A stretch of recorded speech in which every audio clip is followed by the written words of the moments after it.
6. käigu paneb sisse Unibet, mängijatelt mängijatele. Tärrista mõnuga, sest Metabo akutööriistadele on tasuta remont tervelt 3 aastaks. Ja lisaks anname tööriistadele vargusevastase kaitse. Metabo full service ainult Stokkerist.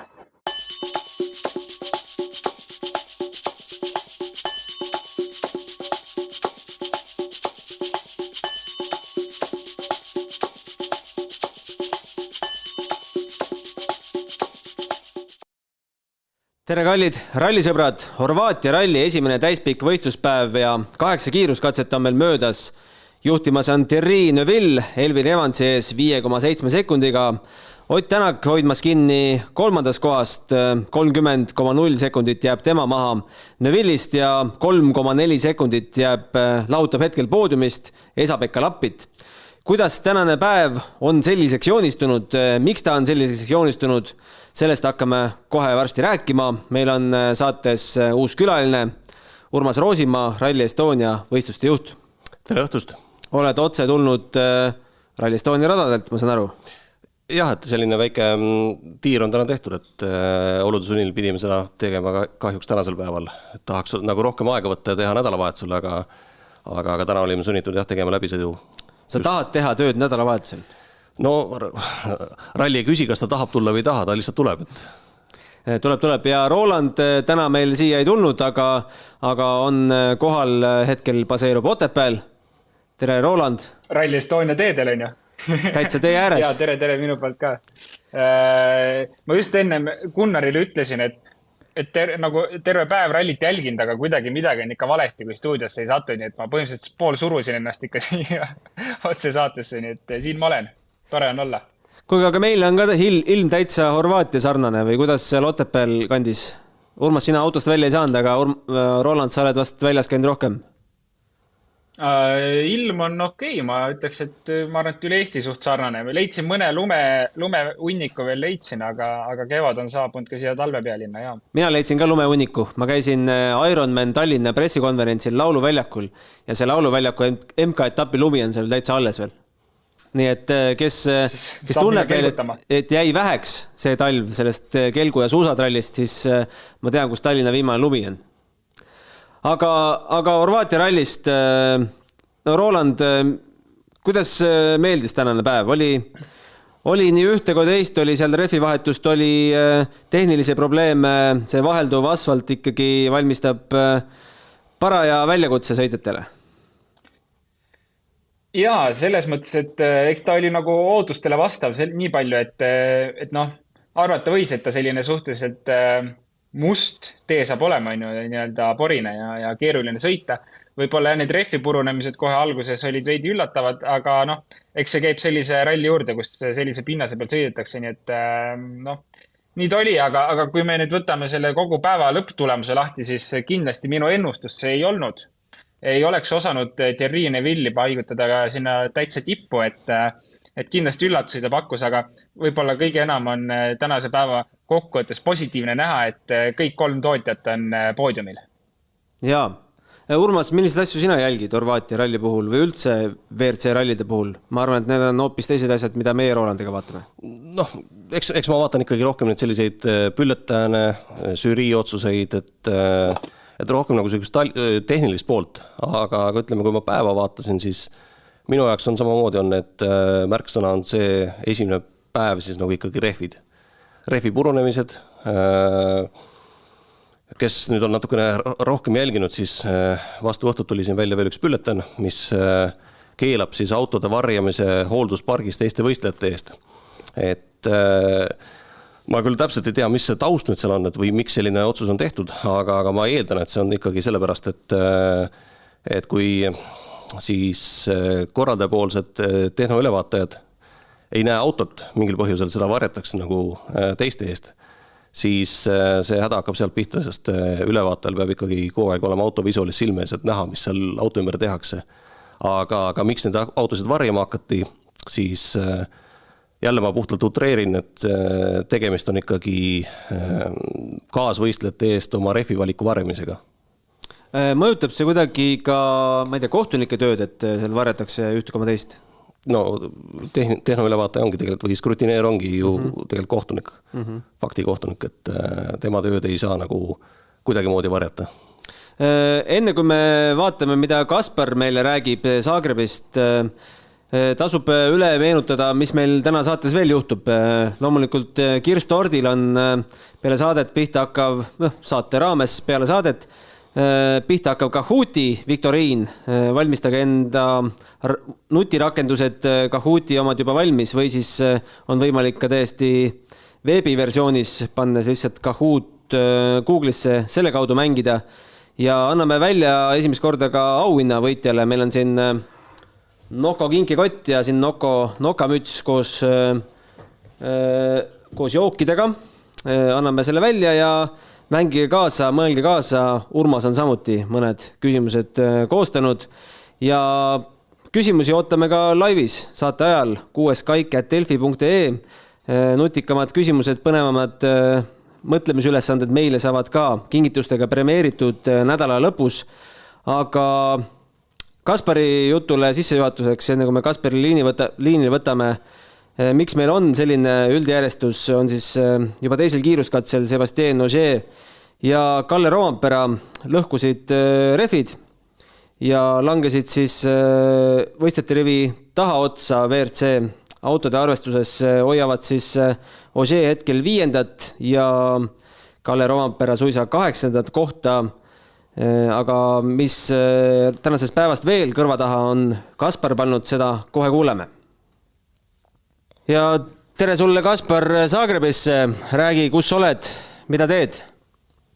Tervitus, olen Mediatoonist, räägisin äsja Kalle Roompere saabus Toyota autoga Mediatooni, et siin rallipäeva läbi, nüüd on aeg päeva kokkuvõtteks intervjuud, et ise jooksin just rallipargid siia, need on siin natukene eraldi, et rääkisin Georg Linnamäega, kes täna paraku 5. kiiruskatsel pidi katkestama. Mis ta ise kostis siis oma katkestamise kohta? Ta ütles, et enda sõidu viga oli, et sõitis ühel kohal teelt välja, jäi autoga kinni ja niimoodi ta läkski, et aga homme võistlust tulles tagasi, tõsi koha mõttes pole midagi püüda, aga saab nende kogemused. Mainis eile kui ka täna, et tal Horvaatia sees kuidagi ei sobi, et on see ralli kuidagi tema väga keeruline. Aga loodetavasti saab nüüd siit väärtuslikku kogemust ja tulevikus ehk läheb paremini. No tegelikult rajal on ka tulevärki olnud, mingit suurt crash, boom-bängi pole olnud, aga väiksed rattavahetamised ja tehnilisi muresid küll aga. Ja neid on siin olnud küll, ütleme, pärast oli siin puhas siuke restivalikaloterii, et tuleb pihma või ei tule. Seekord nii-öelda piisavalt ei tulnud ja eks seetõttu ka 6. kiiruskatsel Tänak, Lube ja Katsuta rohkem aega kaotasid, aga järgmisel katsel võttis kohe 3. koha tagasi. Selles mõttes õnneks mingit suurt pauku ei ole olnud, et kõik on tegelikult ju võistlustules konkurentsis ja toetab nagu 2 põnevat päeva veel tulla. Mingid sahinad räägivad Ogier kaardilugeja kinnitamata rihmast ja võimalikust karistusest. On sul rohkem infot koha peal olles, kas see on aktuaalne teema?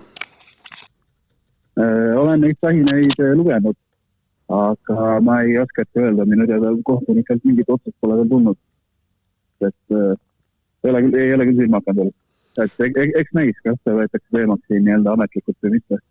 Sina oled esimest korda Horvaatias, Jaan on seal käinud juba 2 korda, aga kuidas sulle tundub see korraldus ja mugavus nii-öelda ajakirjanikule ja üldse see üldpilt, kuidas korraldajad on hakkama saanud? Üldpilt siiamaani tundub okei. Ajakirjanikele on siin seda meediakeskust on nii-öelda ühe maantee võrra teisel poole maanteed pandud, et see on võib-olla natuke tüütu, et läheb mis mõned minutid rohkem kõndid on.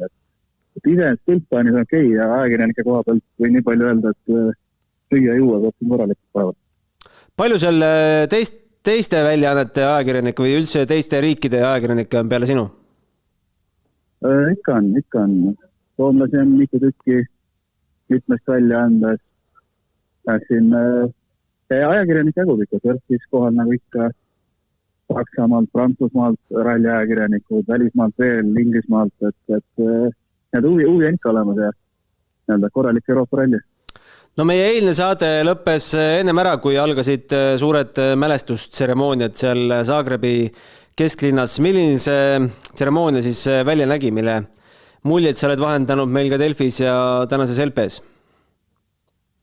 Jah, mul oli enda laual sellel pärastlõunasel ühispildil, mis on samas rallipargis tehti ja see oli väga, väga südamlik ja emotsionaalne hetk oli, et siin kui minutin leinasõidukul ära näidati ka seda tribüütvideot, mis on YouTube'is üleval ja mida ka Delfis jagasin, et ei hakka kalduma, video lõpuks tõmbas endalgi pisara silma. See ei ole küll, olen ainult mõned kogused intervjuud teinud, aga kuidagi läbi ikka endalegi ka väga hinged. Et need olid südamlikud hetked tõesti. Kas fännid on jõudnud ka mingit tribuut, ma ei tea, pilte, lippe, plakateid joonistada või ei paista neid? Et siin Priini teemalisi lippe või üldse Iirimaa lippe ikka paistab, hakkab ka rallipargis silma ja kõikidel võistlejatel on ka näha olnud, et on ju autodel nii-öelda kleepsud või kirjad olemas, et meeles peetakse seda siin kindlasti, sellisele absoluutselt aastas. Laseme su kohe tööd tegema, aga mida sa püüad sealt meediaalast, mis kõige põletavam küsimus on, millele sa vastust tahad?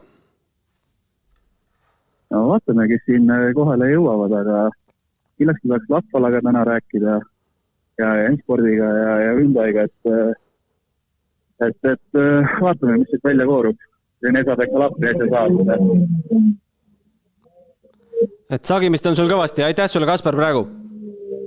Jaa, teeme nii. Spordile lisab hoogu Unibet TV, kus saad aastas tasuta vaadata ligemale 100 000 võistlust otseülekandena. Unibet, mängijatelt mängijatele.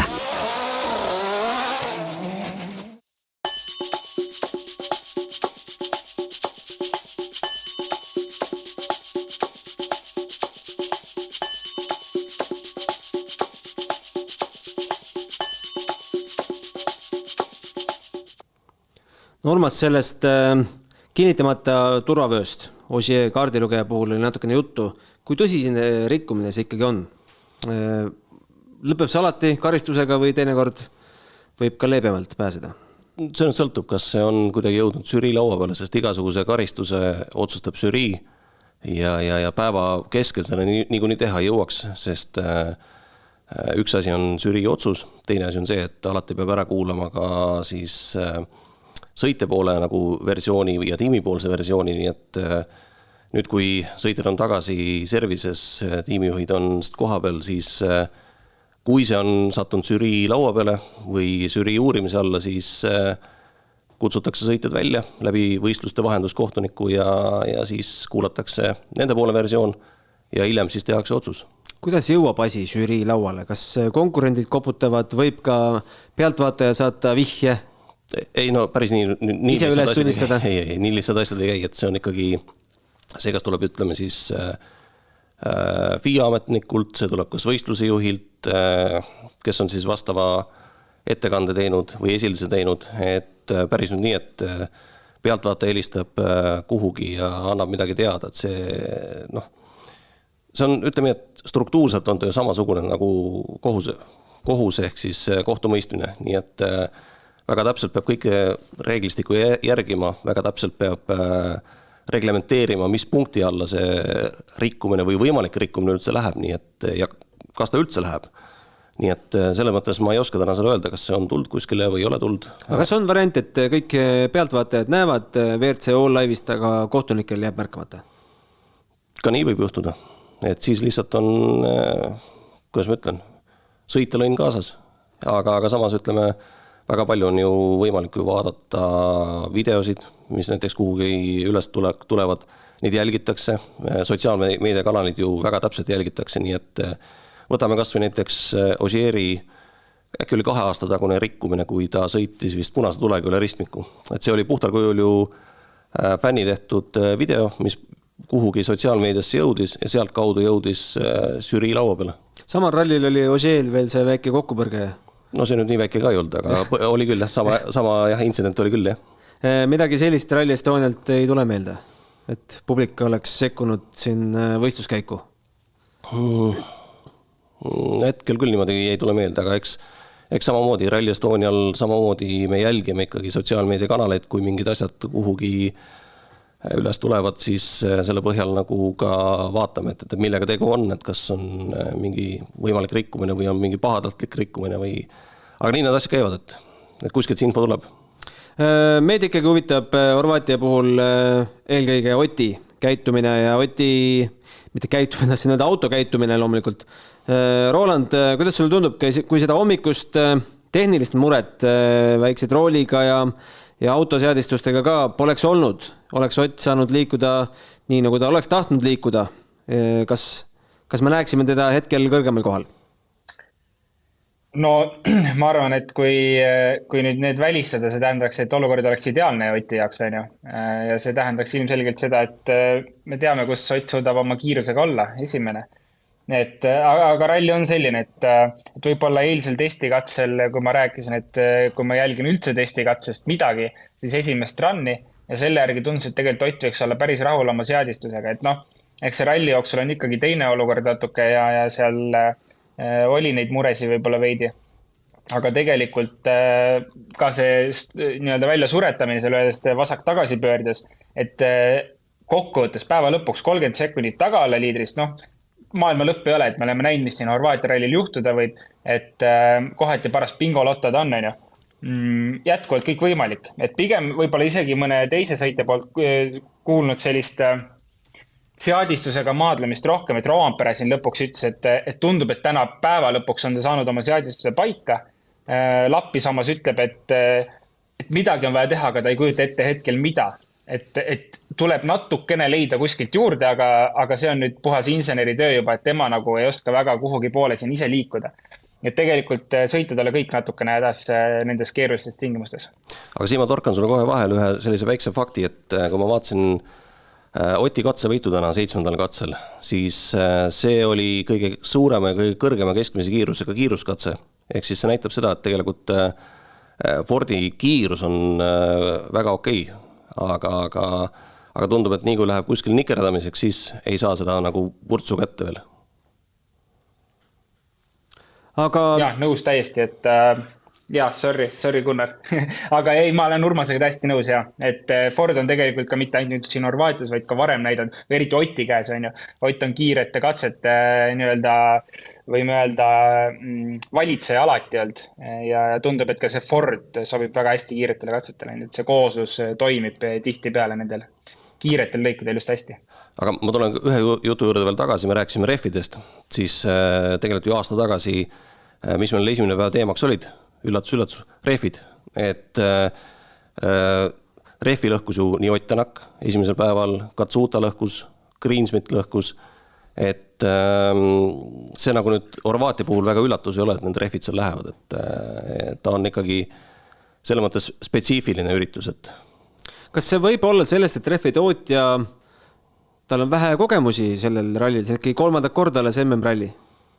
No Pirellil on ikkagi väga pikk ajalugu taga, ja ma usun, et ega nad 3 aastat ei ole seal padja peal maganud, et see rehvi arendus käib ikkagi pidevalt edasi, et pigem ei, et pigem on see ikkagi teedes kinni ja olustikus kinni. Kas keegi peab kuskil statistikat? Sa tunned statistikuid, kellel on läinud MM-sarjas kõige rohkem rehve? Tundub üks suuremaid ebaõnne sõdurid, Ogier. Mis on teie teooria, miks tal need rehvid kipuvad minema? Sõidustiil? Samas kui me vaatame Ogieri sõidustiili, siis see on vaatad üks kõige selline puhtam ja voolivam. Ja samas ma sain aru, et ega ta täna kuskile pihta ei sõitnudki, et lihtsalt kuskilt kas mingist kompressioonilohust läbi tulles lihtsalt rehvi ja välja vahel kuskil tekkis mingi võimekus seal õhk välja lasta ja sellest piisab. Ma toon siia jutu sisse ühe nüansi, mida Pirelli kommenteeris nendes ajakirjanike WhatsAppi gruppides. Selle algab pealkirjaga Clarification. Ogier ja Rovanpera ei lõhkunud täna hommikul rehvi, ei olnud puncture'id. Nagu nad ise ütlesid, Neil oli selge ratta damage ehk siis ratta lõhkumine, mis oli tingitud velje purunemisest, mis juhtus neil samas kohas tee peal, mis oli sama dünaamikaga.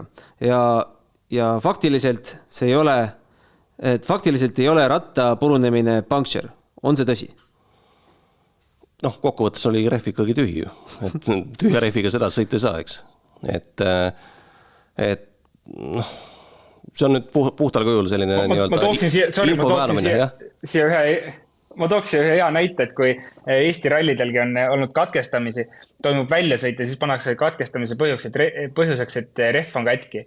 Et see on selline lihtsalt faktidega mängimine natukene, et ilmselgelt kui velg on katki või seal on mingi muu suurem viga kuskil ratta või mingi muu silla detailiga ja see on põhjustanud lõpuks rehvi purunemised. See on lihtsalt nii-öelda sõnadega ja faktidega mängimine, et kuidas lõpuks seda kirja panna paberi peal. Vaatame WRC2 arvestuse ka kiirelt üle või siis RC2. Meil siin Rally2 autodest valitseb täna Johan Rossel, kuigi viimase kiiruskatse võitis Nikolai Gräzin ülinapilt 0,8 sekundiga Emil Lindholmi ees. Gräzin jääb siis 29,9 sekundit maha ja Nicolas Tiamin 7,7 omakorda Gräzinist. Oliver Solberg 4, Alejandro Cajon 5, siis tulevad Sami Pajari, Emil Lindholm, Adrian Formeau, Gus Greensmith. Ütleme nii, et päris nimekaid mehi mahub nii ette otsa kui ka taha otsa. Gräzini puhul ma vaatasin, jäi silma kuskilt üks video, et tegelikult oli tal väga selline ärev moment ühe katse peal, et enne sellisesse hairpinni tagasitulekut hakkas üle serva ära minema juba ja lihtsalt hoidis peale ja kraapis tagasi ennast, aga samas kohas tegelikult ju Tšehhi Erik Keis pani üle serva ja sinna alla ta jäigi, et kui sealt üle serva ära kukud, siis enam väljapääsu ei ole, et oota õhtul puksiiri ja koju. Halastamatud teed. Halastamatud kraavid, ma ütleks. Jah. Võtame veel midagi Horvaatiast esimeses päevas kaasa või lähme juttude juurde, miks me oleme Urmasi siia kutsunud, Roland? Ma arvan, et me peame mainima ka veel ühte Eesti kutti Roomet Jürgenseni. Absoluutselt. Kes tegelikult päeva lõpuks RC4 klassis ehk siis minu vabandused. Kolmas koht. Kolmas koht ja 38 sekundit teisest kohast maha. Väga tugev sõit. Viimased katsed teine aeg ja ka 7. teine aeg ja sai ka tegelikult katse võidupäeva peale kirja 5. katselt, kui ma ei eksi. Nii et ei olnud 5, 4 oli vist. Et minu meelest väga tugev sõit, debüüt MM-rallid. Igal juhul, et selle mõttes vaatasin ka just tema kulgemist täna, et see kulgemisest sai äkki võidusõit, et väga tubli töö tema puhul, et peaasi, et hoiab nüüd pea külmana ja homme samas tempos jätkab, et praegu on iga kilomeeter, mis ta läbib, on ülioluline tema jaoks, nii et siin tuleb ainult, nagu ma ütlesin, pea külmana hoida ja auto tee peal hoida. Aga üldse, kui asfaldirallist rääkida tervikuna, siis ma ei tea, paranda mind, kui ma nüüd eksin, aga mulle tundub, et asfaldirallit on palju huvitavam sõita, kui seda kõrvalt vaadata. Et ma olen ühe korra asfaldirallit vaatamas käinud ja ütlen ausalt, peale 10. auto ma läksin minema, sest puudus minu jaoks sõidu ilu, sõidu võlu. Auto tuli, pidurdades keeras, vajutas gaasi ja oli läinud. Et jah, asfaldiralliga on pelgalt minu arvamus, aga asfaldirallid on selline sõitjate ralli. Et seal vaadata nagu, siis peab ikka väga spetsiifiline koht olema, kuhu vaatama lähed. Ma tuleks korra veel Jürgensoni juurde tagasi. Me teame, et ta on tulnud ikkagi arvutimängust. Võitis seal ühe arvutimängu, siis võitis selle järgmise sarja, kuhu ta tänu selle arvutimängule pääses. Kas see näitab, et ma ei tea, kõik on võimalik? Kõik, kes täna vaatavad, noored poisid WRC Live'i võivad osta endale simulaatori ja hakata samamoodi ronima. Ma vaatan praegu ekraani poole peal, kus meil kaassaatejuht on, et ma ei ole see generatsioon, et ma ei oska rääkida selle kohta. Roland? Ma vastan siis ise. Ma arvan, et me peame lähtuma sellest, et kui Roomet on suutnud seda teha, et siis peaks suutma ka tegelikult iga teine teha. Loomulikult tal on mingisugune taust oli ikkagi all, et ta ei olnud päris võhik, kes istus esimest korda autosse, et rahvarallidel ta oli varem käinud ja tegelikult idee oli tal hoopis Jasper Vaheri kaardiülejaks saada, ehk autospordis oli ta sees. Aga tõepoolest, tegelikult täna ju Pirelli ja FIA poolt on ju loodud võimalus, et ongi võimalik nii-öelda arvutimängust jõuda kuhugi. Et loomulikult see vajab väga palju oskust, väga palju tahet ja väga palju treenimist. Et see ei ole veel selles mõttes läbi tema jaoks, see programm kestab. See aasta on väga pikk programm neil ja sellepärast ka need rallid, kus ta praegu osaleb, on kõik nii-öelda selle tuleviku nimel, et ta saaks selle auhinna kätte ja sõita junior WRC terve aeg. Et kui me lihtsalt mõtleme pelgalt sõita arvutimängus kaasa mingi võistluse, võtta see võiter, et nii lihtne see kindlasti ei ole, et see on ikkagi suur töö tegelikult, aga jah, kui nüüd faktiliselt öelda, siis see on võimalik arvutimängust jõuda maailma tippu. No ma siin toon ühe näite. Aastal 2004, see võis olla kuskil enne jõule, natukene käisime Saaremaal. Seal oli Saartec motorspordi hooaja lõpetamise üritus ja seal oli ka laua peale pandud selline, kujutad ise ette, missugune arvuti nägi välja aastal 2004. Oli pandud arvuti püsti, rool välja ja seal võidu võttis üks põnev nimi, keda me siin täna vaatamegi nimistus. Oi, nüüd jääme piinlikusse olukorda, pakume Neville. Ott Tänak. Ott Tänak muidugi. Et Nevillist ei teadnud siis keegi veel väga midagi, et Ott oli jah see, kes selle lõpuks seal ajaliselt kinni pani. Nii et eks Otil on ka väike kalduvus seal olnud rallimänge mängida, nii et jõuab küll, jõuab väga tippu, nii et jumala eest, andke ainult kuuma ja tulemus tuleb. Asfaldirallile viisid sina jutu, päeval küsisin ka. Meil tuli küsimus meili peale 6.kaik@delfi.ee, kuhu ootame ka teisi küsimusi. Kus ja mis aastal sõideti ajaloo esimene asfaldiralli ja kes selle võitis? Siin on nüüd küll väga keeruline kuskil mingisugust kanda maha panna, et ma ise pakun täitsa lihtsalt ilma, et sellel oleks mingisugust nagu teadlikku tausta, ma pakun, et see võis olla Monte Carlo ja asfaldiralli. Ma eeldan, et ta võiks olla kuskil selle 60-ndate võib-olla alguse poole peal, et siis kui nagu ralli hakkas arenema maanteesõidust, täpsussõidust, hakkas arenema kiiruskatsete poole peale, et tõenäoliselt need 60-ndad ja Monte Carlo.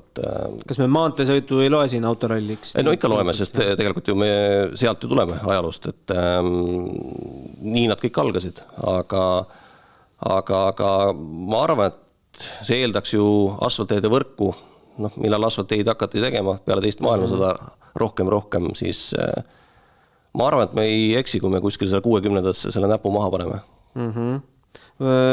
Ja kus me tuleme, on väga suuresti sul talletutud vähemalt Eesti puhul nende samadesse raamatusse, mis me on siin laual. Kes kuulab meid podcasti rakendusest või kuskilt mujalt, siis meil on laual Eesti autoralli ajalugu teine osa, mis võtab kokku aastad 86 kuni 2002. On see nüüd viimane või? Ma kõigepealt täpsustan, et mitte mul ei ole see raamat tehtud, vaid siin on ikkagi, see on meeskonnatöö, et meid oli ju kokku 6 inimest. Ja siin on veel nimesid. Indrek Rand, Madis Kers, Karli Pikk, Alar Hermanson ja Olav Suuder.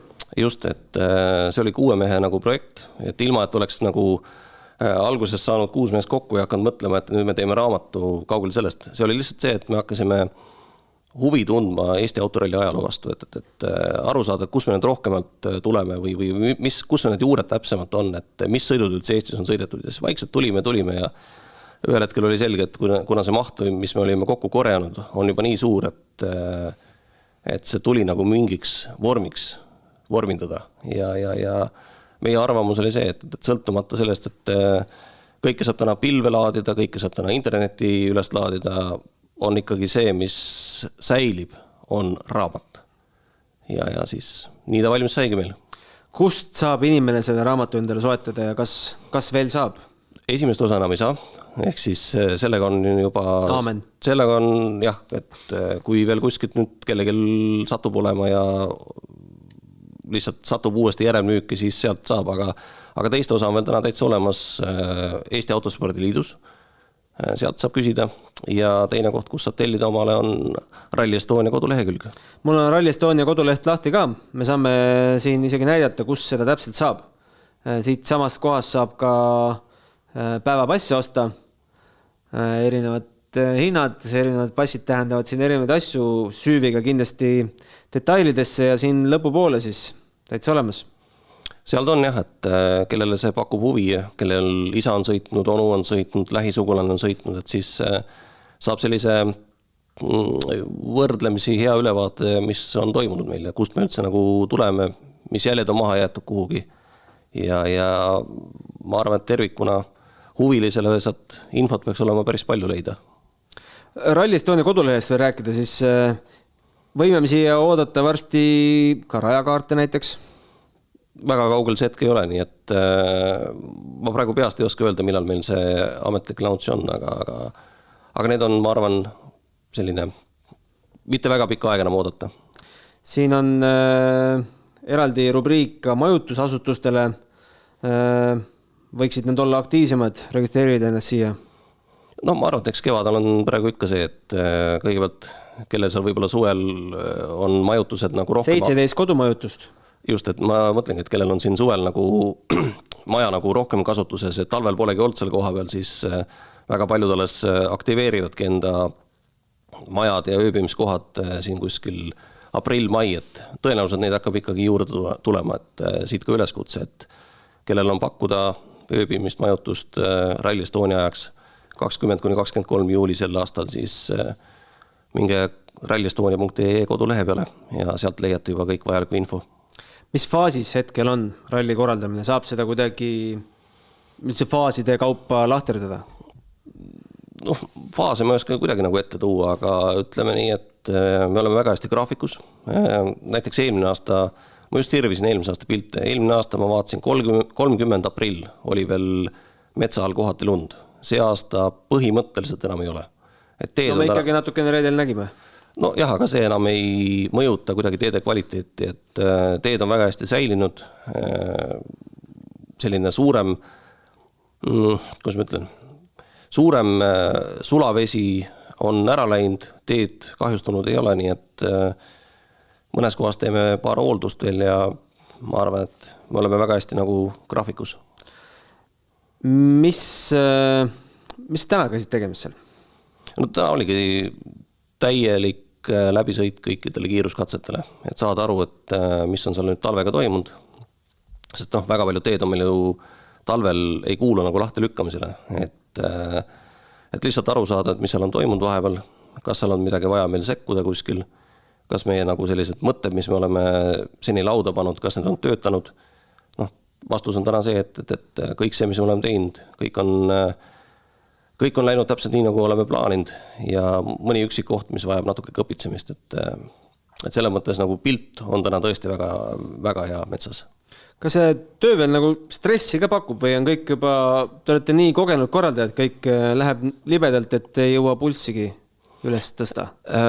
Naeratus näol ei tähenda seda, et stressi sees ei ole, et eks seal ikka on, et mingid parandused näiteks kuskil roadbookis, mis ma ette valmistan, et kuskil on vaja midagi parandada või midagi tuleb muuta näiteks, et ka see aasta näiteks me pidime ikkagi trassi ühe koha pealt ümber tõstma natukene. Ma vahepeal ütlen, kui saab ekraanile panna selle, mis mul endal ekraanil toimub, siis jaa, võid jätkata. Et jah, et ütleme sellised muutusi on seal ikka tuleb aegalt ette, et vaatame kas või seda Horvaatia rallit seegi aasta, et siis kui ma eksi on välja antud 3 bülletani, mis kõik muudavad nagu siis ajatabelit. Ja ajatabeli muutus tekib ju sellest, et sul kuskil ülesõidul või katsel tõenäoliselt vähem, aga just ülesõidul tekib mingisugune muutus, kus sul on vaja kiiresti nagu autod ümber viia teistmoodi.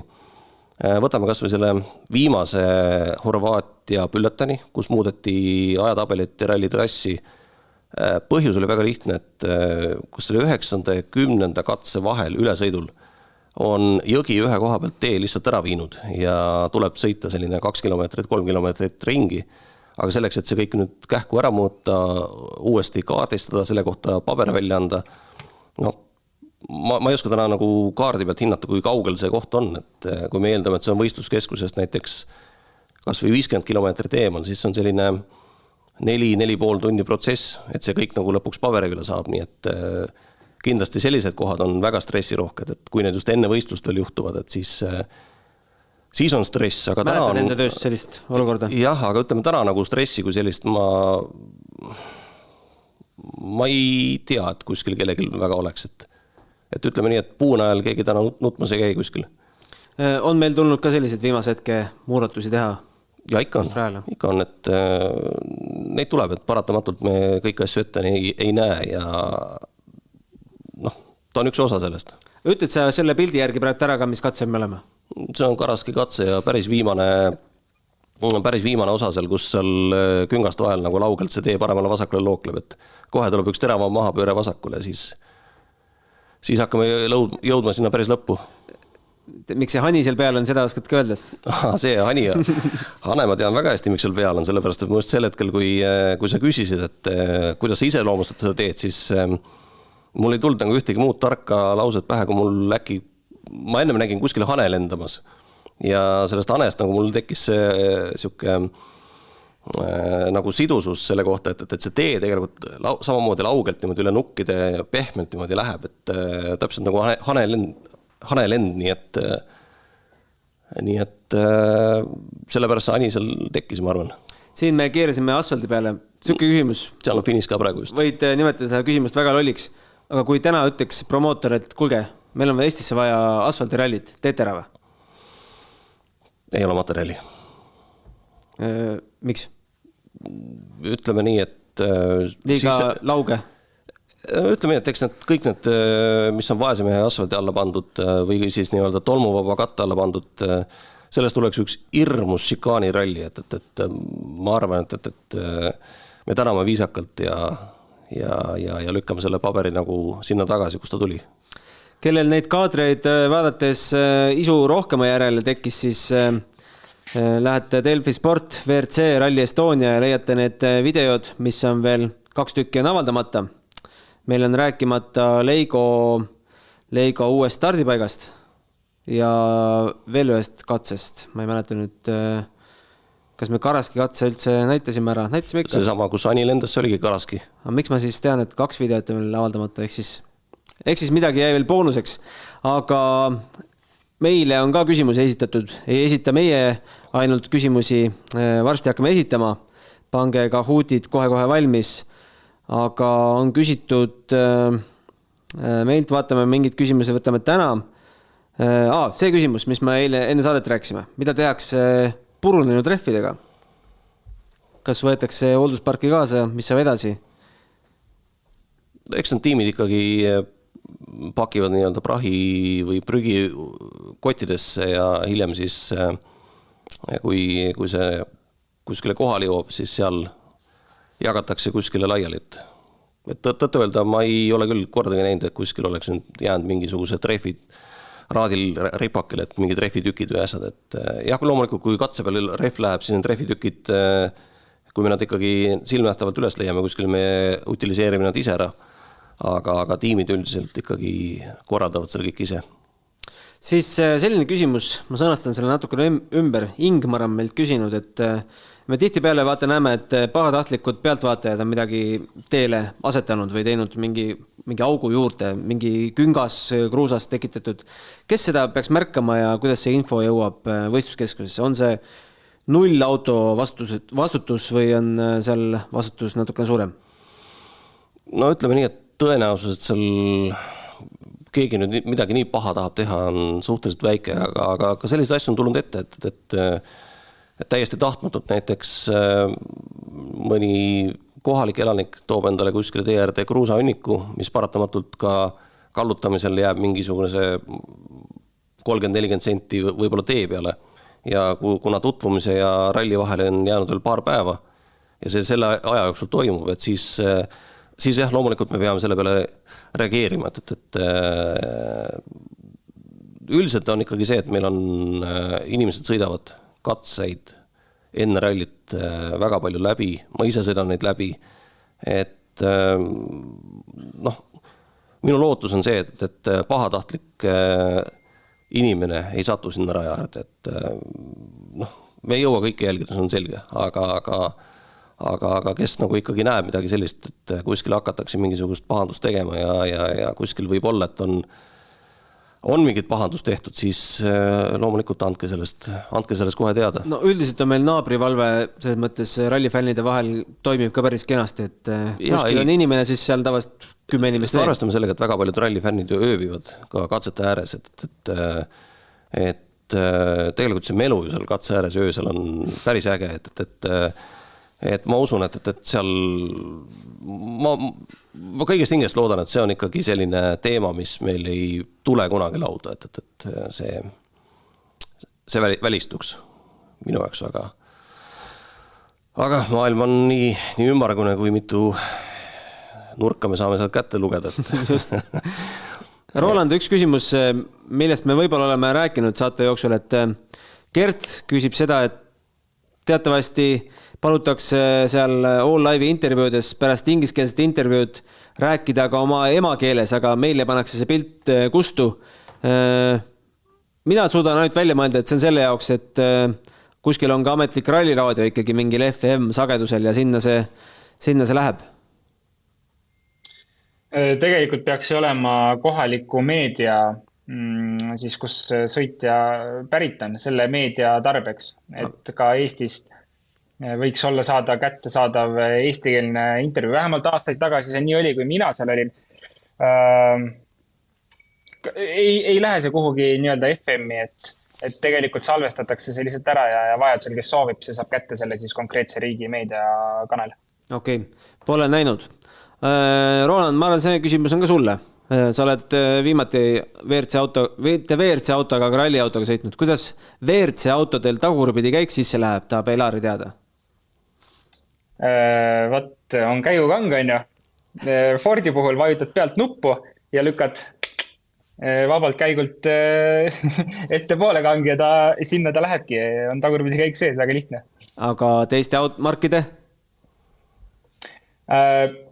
Eks tegelikult on kõikidel markidel suht sama, ma oskan öelda ka nii-öelda Rally 2 autode puhul Fordi, Citroeni ja Hyundai ja millega ma veel sõitnud olen. Sellega vist piirdub asi. Et nendel on küll kõikidel samamoodi, et ta on selline nii-öelda elektroonika peal, et kogemata seda sisse ei saaks panna, ongi see nupp seal ja vabalt käigult siis ette lükata, see läheb tagurpidi käik sisse. Aga ma küsin su kohe vahel, et mis on selle kõige suurem oht selle käigu sissepanekul? Tagurpidi käigu sissepanekul. Kõige suurem oht. On see, et sa suretad auto välja, sest olgem ausad, et sa oled harjunud nende pedaalidega ülikiiresti liikuma kiiruskatse peal. Ja nüüd, kui sa oled spinni teinud ja paned selle tagurpidi käigu sisse, siis su lihasmälu töötab veel nii kiiresti, et selle siduri sa päästad sealt nii kiiresti lahti, et see auto lihtsalt sureb välja sul. Et see on nagu see, mis tavaliselt põhjustab seda ajakadu just seal tagurpidi käigu sissepanekul. Ja seda on tegelikult tihti peale näha. Just. Jõuame ühe küsimuse veel võtta, enne kui hakkame ise küsimuse esitama. Priidik küsib, miks ei võeta uutelt rehvidelt infosilte ära, kui servisest välja sõidetakse? Need kaavad ju loodusesse nagu prügi. Olete tähelepanu, mina ausalt öeldes ei ole. Tõtt öelda, ma isegi ei saa praegu aru, et ma saan aru küsimusest, see on see infosilt, mis on nii-öelda rehvi mustri peale kleebitud, et mis iganes selline, ühesõnaga korralik suur kleevis. Mul oli endal sama küsimus kunagi, et kui ma mehaanikud neid ära ei võtnud, et miks te neid ära ei võtta. Vastus oli, et tegelikult selle jaoks polnud aega, võib nii öelda. Et megatülikas on neid kätte saada väga ei saa ja kui sa hakkad sealt ära tirima, siis tegelikult pool kleepsust jääb ikkagi peale külge ja hästi ajakulukas tegu. Nii et ma arvan, et see võib-olla ei ole täielik vastus, aga sellise vastuse ma kunagi sain. Ja võtan ühe veel. Heiki küsib, et millisest rallimehest välismaine või kodumaine teie ootaks, et tehtaks film? Kes tahab alustada? Kellest on film? Ma arvan, et nendest nõukaaegsetest võib kõigist eraldi teha, aga nad on nüüd ühte potti pandud. Ma ütleksin nii palju, et ma tahaks näha, ma arvan, kummagist Sebastianist, tõenäoliselt Lööbist. See, kus ta tuli, kuidas ta tuli. Ja tegelikult Ožeeri puhul on sama teema, et kui me oleme kuulnud, et rallikarjääri sai investeeritud ainult 50 €, et kuidas see kõik alguse sai ja kus nad tulid, et väga põnev, ma arvan, vaatamine oleks. 50 € sai natuke rohkem. jah. Urmas, sa oled filmide sõber? Noh, kui ma kuskile täna paneks selle pöidla, siis ma arvan, et ma vaataksin Takamoto Katsuta poole. Jaa. Et tegelikult on hästi huvitav persoon inimesena. Ta on tegelikult tulnud ju maalt, millel ei ole väga suuri siis MM-ralli osalemistraditsioone, just nagu tippsõitjana. Ja täna ikkagi tippsõitja on, eks ta küll võib-olla täna ei figureeri seal päris kõrgemas tipus, aga ta on ikkagi vähemalt suunaga teel sinna poole, et tegelikult oleks nagu päris huvitav nagu lihtsalt kuulda läbi Jaapani kultuuri, et kuidas ta tuli, mis on need hetked olnud ja kuidas nagu üldse Jaapani kultuuri kaudu see autosport kajastub. Jaa, ma olen täitsa päri kõikide nende nimedega ja ma Sebastianidest võtaks ikkagi lööbi ennem, sest Ožee veel sõidab. Aga meie hakkame siin Horvaatia ralli jutte kokku tõmbama ja vaatame, kui nutikad on meie Kahooti mälumängurid, kes juba kibelevad meil Kahooti mängima. Lõpetame nii-öelda ühe osa sellest saatest ära, audiosse Kahooti me ei lase ja siis oleme stuudios tagasi. Roland, jää sinagi peale, kontrollime sind. Jään. Nägemist korraks. 6. käigu tõi sinuni Unibet, mängijatelt mängijatele. Kärrista mõnuga, sest Metapo akutööriistadele on tasuta remont tervelt 3 aastaks ja lisaks anname tööriistadele varguse vastase kaitse. Metapo full service ainult Stockerist.